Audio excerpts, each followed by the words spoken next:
This is the Unstuck movement. Welcome back. These are true testimonies of breakthrough. We have the powerful Rick Cram with us on the show today. Today, we're talking resilience. We're talking pain, breakthroughs, faith, and the power of planning in our lives. And Rick, I'd like to jump in right off the bat, and I have a question for you. So you've had multiple knee surgeries. Is that correct? How many knee surgeries have you had? Seven Knee surgeries. So you were at the Lenox Hill Hospital whenever you were recovering from your third surgery, and something powerful happened. And I wanted to start this off talking about the power of focus and what to focus on. Can you walk us through what happened that day at that hospital and how it changed your life? Oh, it changed my life profoundly in two key ways. There, I had my third surgery, which was they removed half the kneecap, the rest of the meniscus, did some other work. They brought some of the VMO, part of the quad, down to over the kneecap because it had been tracking over the course of the end of the femur after the first and second surgeries. And I was there, and the doctor had said to me, you're not going home for Christmas. The surgery was on December 14th of that year. And so I was looking at least maybe a 2-week stay to recover. And my knee felt like I was in a vice. That's one of the things that I experienced after the first and second surgeries. I was in a tremendous amount of pain. Every other day after the surgery, a woman came in and did something that really helped me. She washed my hair. It was the same woman every day. It was a moment of comfort, a moment of soothing. And I started to get to know this woman. About a week and a half had gone by. And then a different woman came in to wash my hair. She walks in, doesn't say a word. We don't talk at all. She washes my hair. She puts everything back on the cart that she had wheeled in. And then she spoke her first words to me with a question. After she said, "You're in a lot of pain, aren't you?" And she asked me if she could walk around the side of the bed to my left leg, which is there all wrapped up. And she said, would you tell me, do you believe in Jesus? And I was actually shocked by the question. No one ever asked me that out of the blue, especially someone that I don't know. And interestingly that she did ask me, because I said yes, but grudgingly, because I was at this point, after all the pain from the football injury, the pain through the first and second surgeries, I had failed every college class the semester before because I was in so much pain. I was angry at God, angry at Jesus. So when I said, yes, I believe in Jesus, I did so with some reservation. But then she said, close your eyes and focus. Focus, put your entire focus on Jesus. And I went along with it. And as I do that, I close my eyes. She puts her hand just below my knee and says, nothing at all. Just keeps it there for about 6 or 7 seconds. And then she takes her hand off my leg, starts walking around the bed again over to her cart. I open my eyes and she looks at me and says very confidently, when I was putting my hand on your leg, you didn't feel any pain, did you? And my jaw just dropped. And I realized while I said yes to her, and I asked her, how did you know? She said, anytime you put your entire focus on Jesus, anything is possible. And that was transformative, and it's never left me. It has stuck with me in two key ways. It transformed my faith, and it taught me a lesson about focus. We can focus on, and people who are in pain know what it's like to have pain hijack their focus and hijack their energy and frustrate their hope.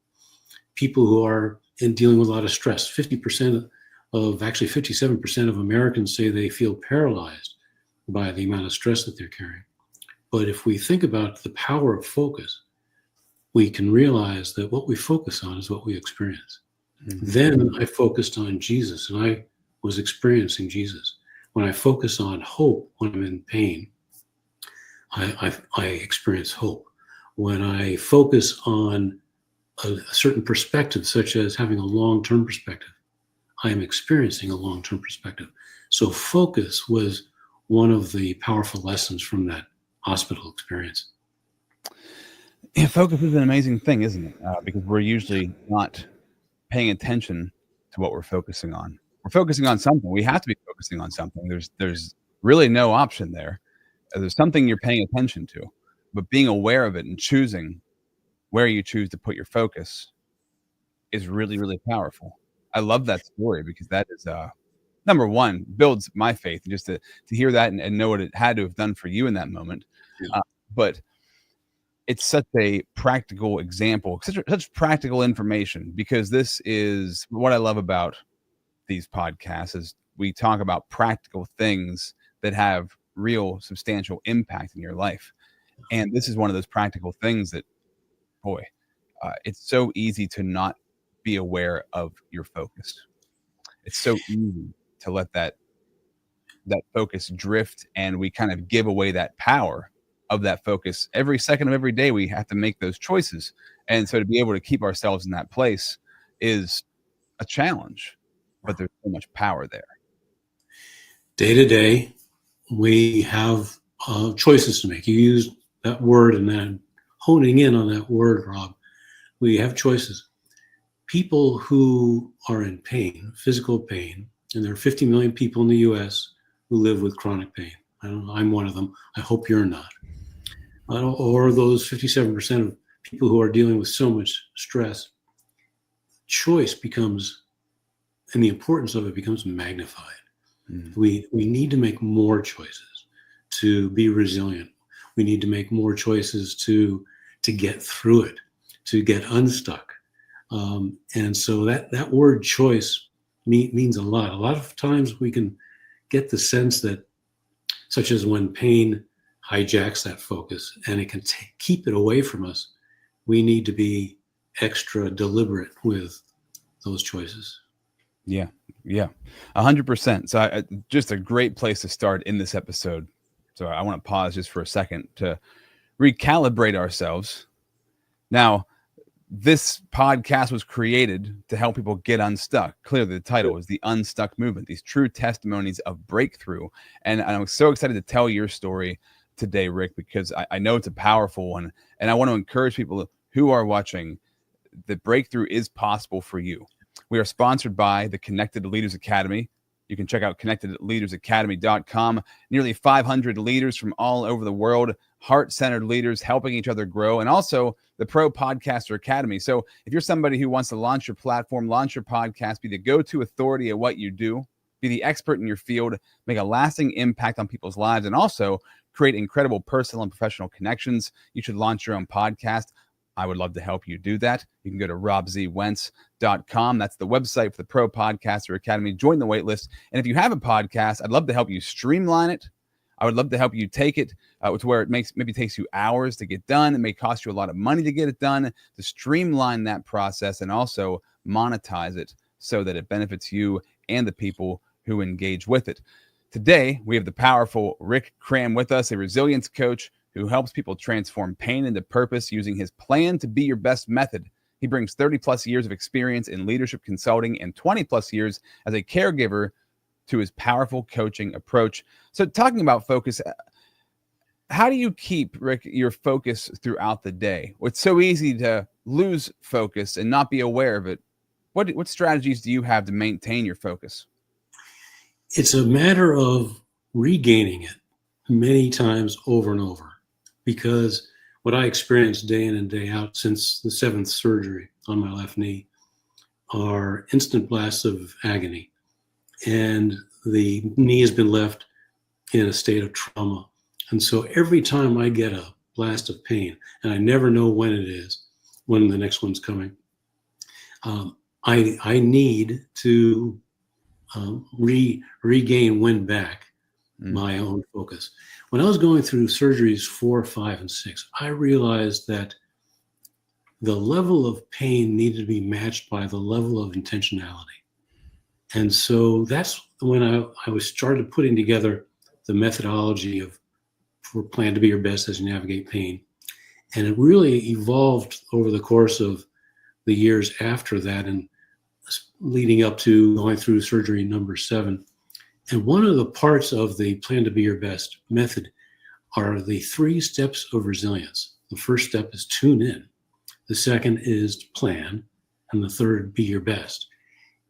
I found that it is entirely possible to use 3 seemingly simple steps to regain focus and spark new positive energy and fuel for hope to move forward. The steps are, in effect, are simple. Tune in, plan, be your best. But what you do in each of those steps matters greatly. You and I are both communicators. Tune in that first step. For example, one of the things that I experience when I'm working with clients, or if I'm out to dinner, have a blast of pain, and it's a major distraction. I'm usually writhing for a moment, and it interrupts everything. So I tune in, and I practice this over and over again. Tune into what I need right now. And the more I tune in, drawing on some of my marketing experience, and you'll understand this, that in leadership, the more we understand our audience, the more effective we can be at leading them, communicating with them. And to a great extent, the more I understand, and what I help people do is to tune into the point where you understand in the moment what you need the most, because you'll find the keys to what to do next and what you choose to do in that plan step. The more clear that tune in is. In the old days with car radios, you'd try to dial in and tune in. You might get close to 106.7, you might get 106.6, and it's a little bit fuzzy. But if you really tune into 106.7, you can understand what you need in the moment. And then that sets the stage for what to do in the plan step and be your best step. Yeah, very true. That tuning in. It's a great way of giving that visual too, because you can be just a little bit of hair off, and it's not quite where it needs to be. So really tuning in is such an important thing. And I love what you said there a minute ago. The level, I'm always looking for themes in the show, by the way. I'm looking for themes that show up. And here's a theme that has shown up that you said: level of pain. The level of pain must be matched by your level of intentionality. And that can apply to everything in your life.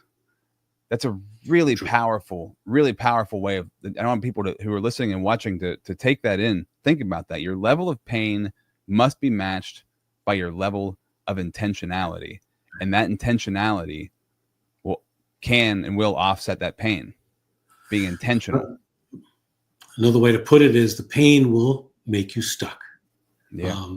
There's the mental response to it, and there's the emotional response to it. You've got the physical pain, but then there's this array of secondary sources of pain, and it can quickly whip up into a cyclone, a tempest of storm and thoughts, emotions, and basically more pain. I was asked to deliver a program for the 50 top leaders of a bank some years ago. They said, Rick, our pain point is that our managers are dealing with change exhaustion. And so they said, we need a full day plan to be your best program. And their pain points meant that their communication was diminished, their teamwork was diminished, they were less effective at being productive, their productivity was going down. There's about 7 or 8 different symptoms of change exhaustion, including stress and feeling stuck. Interestingly, after half the day went by, after the lunch, we're into the afternoon part of the program, one of the managers raised his hand and said, Rick, plan to be your best is all well and good, but I'm too busy to plan. And actually right there was this laughter in the room. People were reacting, saying with their laughter, I can't believe you just said that. And some of them were laughing because they could relate to that as well. That statement, I'm too busy to plan, to rephrase that a little bit, I'm excessively busy. And if you're excessive of anything with busyness, there's the evidence of change exhaustion right there. He was so stuck in this modality of stress and work that he didn't have time, or he was so stuck that he couldn't even pause and see the value of planning. And I dare say that in the 3 steps of resilience, tune in, plan, and be your best. Be your best is basically following through on what you choose to do in the plan step. I've found that planning, pausing and thinking about certainly what you need from tuning in, but looking at your options and creating a list that eventually works into your resilience toolkit. But that pause and thinking about what you're going to do is actually probably the most powerful of those 3 steps. If you can pause enough to calm down, you're automatically lowering the cortisol level, the stress hormone, and you're starting to calm down the emotions and think more clearly. And it's in that moment, just as pain happens in a moment, just as stress might hijack your focus in the moment, resilience happens in the moment. And being clear enough and calm enough to pick something. And it might be whatever it is. If you're, for example, for both of us and for our listeners, thinking about whatever is keeping us stuck right now, actually understanding what's keeping us stuck is from that tune-in step, can provide you with the keys of what to do in your plan step. That moment is really just so powerful. I'll pause there to get your thoughts, Rob, but I just want to make that point.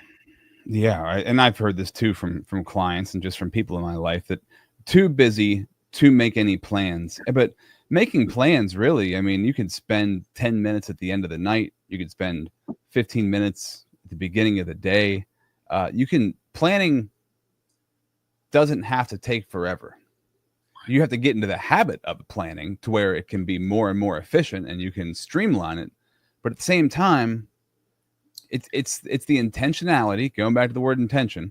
It's the intentionality, like, okay, I'm going to take the next, because we all have 10 minutes. We all have 20 minutes in a day. Even somebody who's extremely busy has a window. So just doing a little bit of planning can give you so much clarity, can relieve your stress, and it makes you more intentional on where do I want to put my focus, instead of, because somebody who's, change overload and they're burnout from that sort of thing.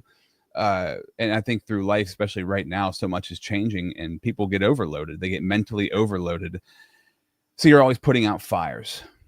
Yeah. You're not looking at what's to come and putting your intention on this thing is the most important thing. This needs to get done first. These things can wait. But when you're not planning, the things that could wait are usually the things that are coming at you like, oh, this needs to get done right now. It seems like it's so urgent to get done. But if you plan well enough, okay, I can put those things off to a later time and get the real important stuff done. So it's really, really important just to understand that concept. Before we go any further into where we're going, I have to back up, though, because I am curious, what did happen to your knee that you've had so many surgeries on it?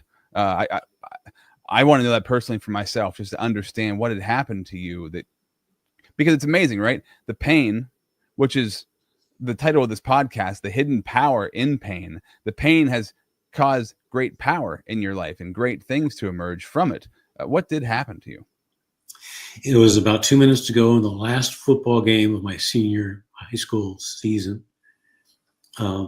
We were winning and we won. It was a glory day. It's a beautiful sunny day like it is now. And early November in Connecticut, up in New Milford, Connecticut. I went to high school in Weston, Connecticut.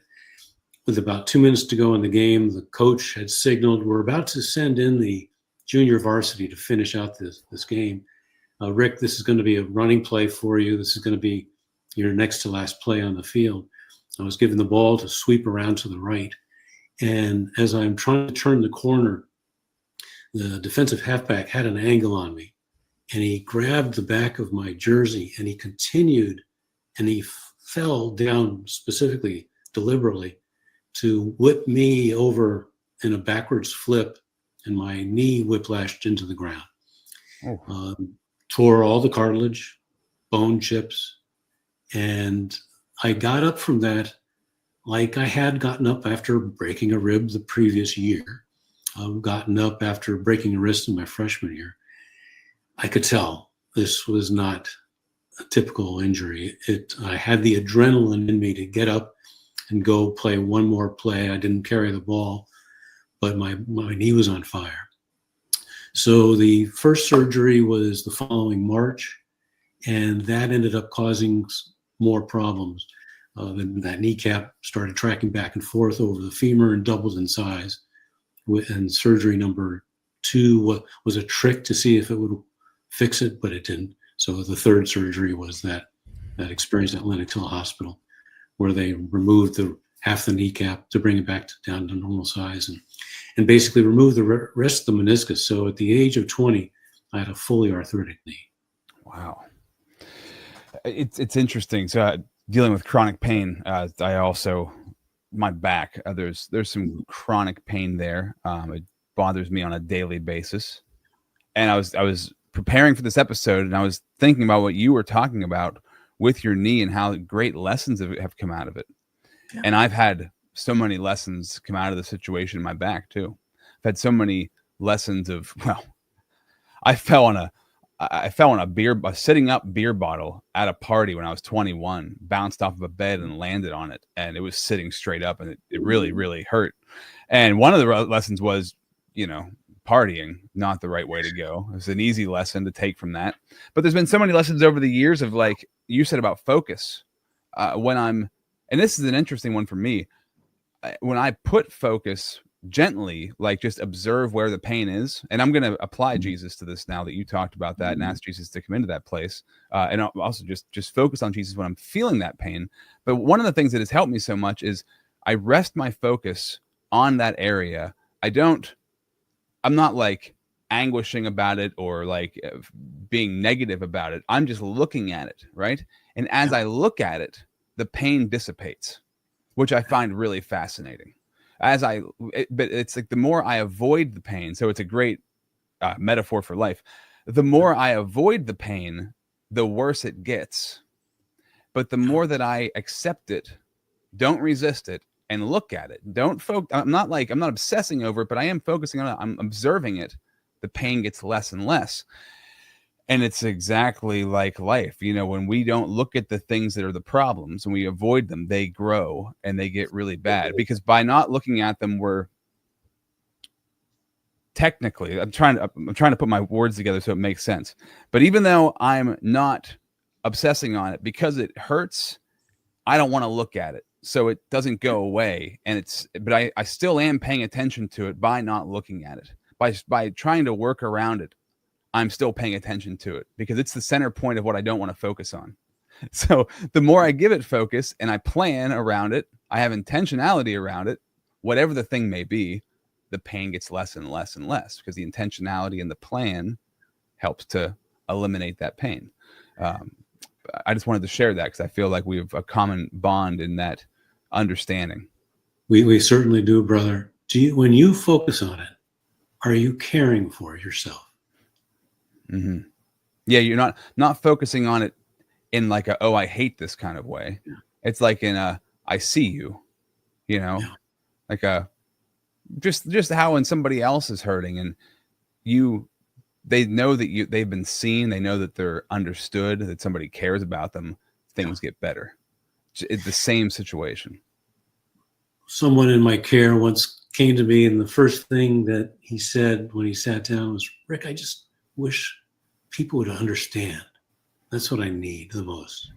And it's so true. I believe there are a number of things that people sort of have a primary set of needs, a hierarchy of needs, so to speak, because of their pain journey. One is to be understood, to understand their own pain, to understand themselves.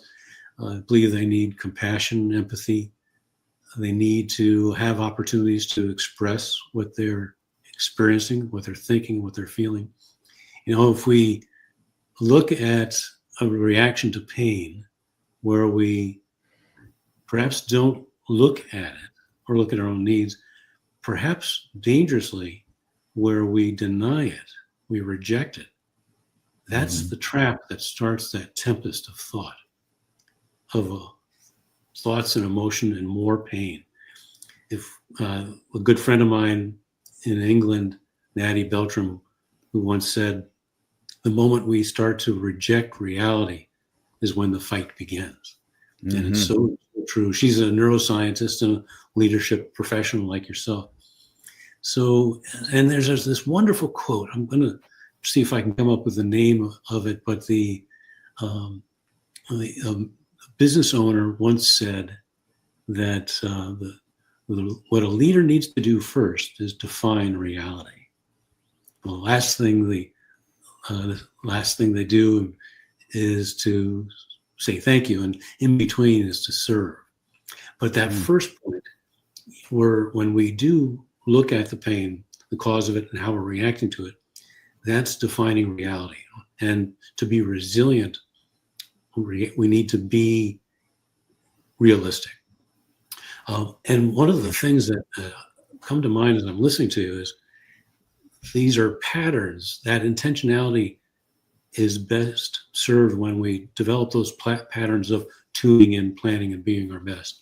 That person who spoke, raised his hand and complained about, I'm too busy to plan, was reflecting the pattern that he's in of go, go, go, do, that ping pong bouncing back and forth kind of modality, as opposed to looking at, all right, I've got to break that pattern, which is what planning helps to do. Yeah, 100%. I love that. And so I want to pause here for a second. We got to shout out the sponsor of the show. When we come back, though, I want to talk about being your best, because that can be something that somebody might not even know what it means to be their best. How do I be my best on a daily basis? What does that even look like? And I'm being honest, because that's something that I think people struggle with, is like, well, who am I at my best? How do I even act and live from that place? So I'd really love to discuss that, what that looks like for you and how we can apply that. We'll talk about that when we come back in a minute.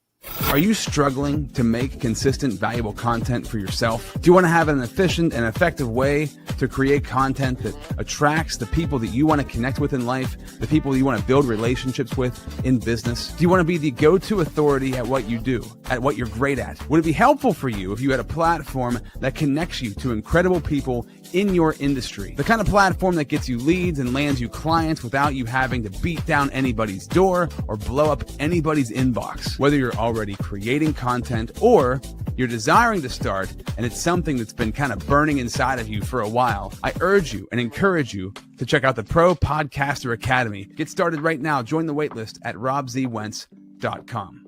Hi, my name is Jose Escobar, and I'm the founder and CEO of the Connected Leaders Academy. We're a growing tribe, a community of entrepreneurs all over the world globally. If you're an entrepreneur and you're looking to grow personally and professionally, scale your influence, develop your skill sets, move the needle in your business, more clients, more money, more profit, the bottom line, and of course, grow your circle and your network like never before, join the Connected Leaders Academy today. Check me out on Instagram and on Facebook, the @ JASCO25. We look forward to having you join us. Take care. Loving this conversation, Rick. Such good stuff. Talking about being your best, what does that look like for you? What does that mean to you? A great question, because if we look online, do a Google search, you'll easily see hundreds of options, and many of them have 18, 24, 28 different things that define what it means to be your best. But let me put it to you this way, very simply. It's your greatest strengths in action. And let me break that apart a little bit. Your greatest strengths. It's what you do naturally and well. And that phrase starts with you. Is you, your own unique ability to do things not only that are beneficial for yourself, that's exceptional for yourself, as well as for others.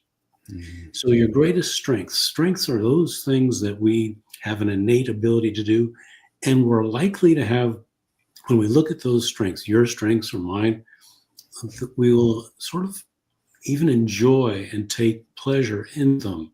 We might even perpetually nurture them. Some people, for example, and I consider myself one of them, a good listener. I enjoy being a listener, a compassionate, active listener. And that's one of the things that's part of the plan to be your best as you navigate pain training, both to listen to others, but also to how to listen to yourself. But as though your greatest strengths in action. We are at our best only when we are applying those, acting on them. So that's how I define being your best, your greatest strengths in action. How do you live from your strengths? What does that look like on a daily basis? Number one, I mean, going into helping people find their strengths is one thing, but designing your life so that you can actually live from those things on a daily basis is something that a lot of people struggle with because they have a job that doesn't cater to their strengths or whatever it might be, right? There's a million different reasons somebody could come up with as a reason. But what does that look like to live from your strengths on a daily basis? A great question, Rob. And let me just say, one of the reasons why that's such a good question is because whether it's stress, physical pain, being unhappy in your work, or lonely, which we know that there's a loneliness epidemic in the country. Mm-hmm. This is where one other part of the Plan to Be Your Best methodology comes in. And we call them the 8 domains of thriving. These are 8 domains where we go to learn more and seek out what are those actions, what are those strengths, and what strengths do we need to further nurture and build on. Each of the 8 domains provides a progression of different ways to basically feed your best. And I think of it as a well with fresh water. Every time you go back into one of those domains and do some good work, and sometimes the work might be a slight change, or it might be a 180-degree change that's necessary.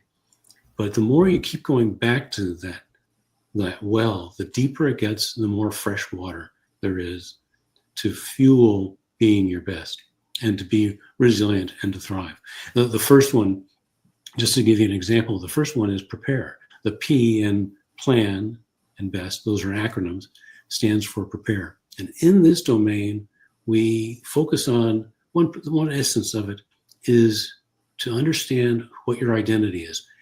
Stress, excessive pain, or a major transition in life, like losing a job, can shake a sense of identity. So one of the places to begin is to re-anchoring in your identity so that you can build and move forward from there. And it's not hard to do. I hear this often, and I heard it a lot through the pandemic. People saying very plainly, I don't know who I am anymore, and I don't know what to do about it. There was a woman in one particular program audience when I'm leading a group through a Plan to Be Your Best workshop, and we were talking about our identity, and she raised her hand and said exactly that. I don't know who I am.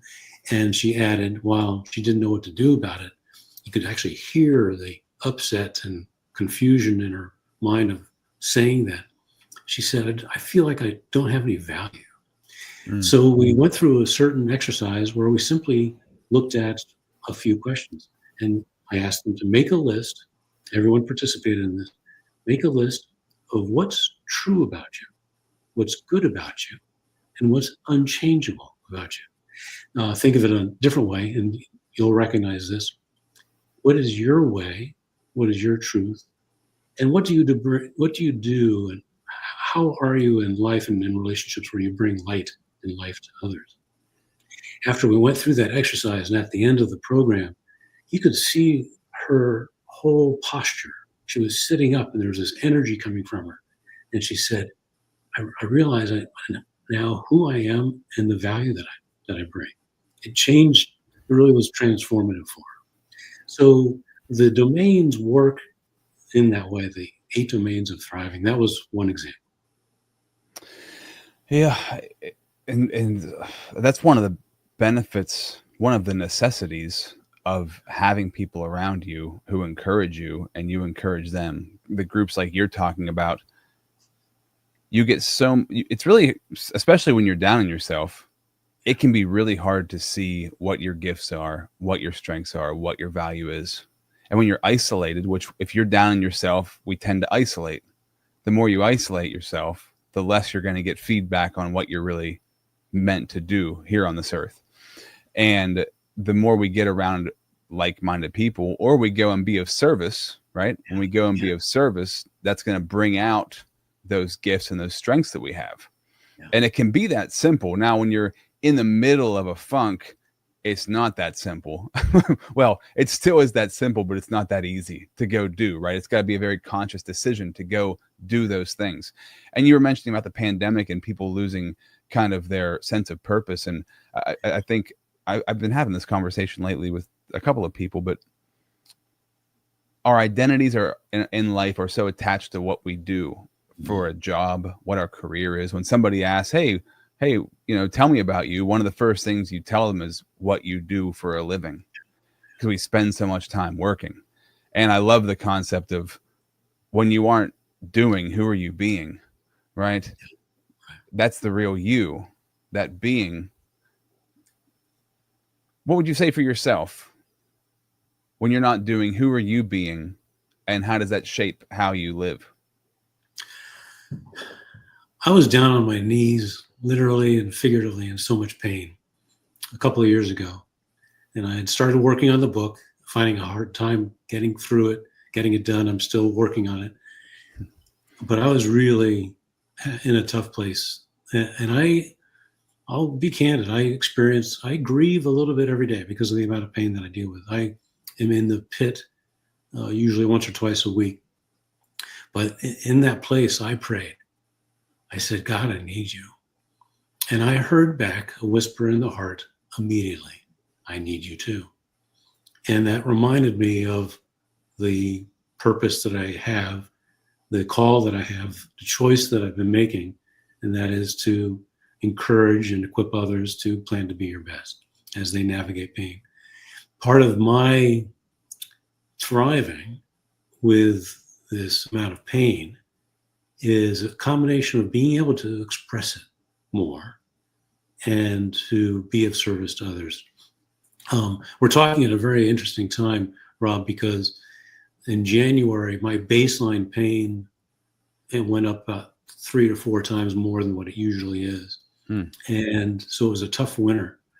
And I ended up using the time to learn from it. You mentioned the intentional, deliberate thing of learning through pain. And I found being curious and seeking to learn through the journey is an important aspect of it. There's always more to learn.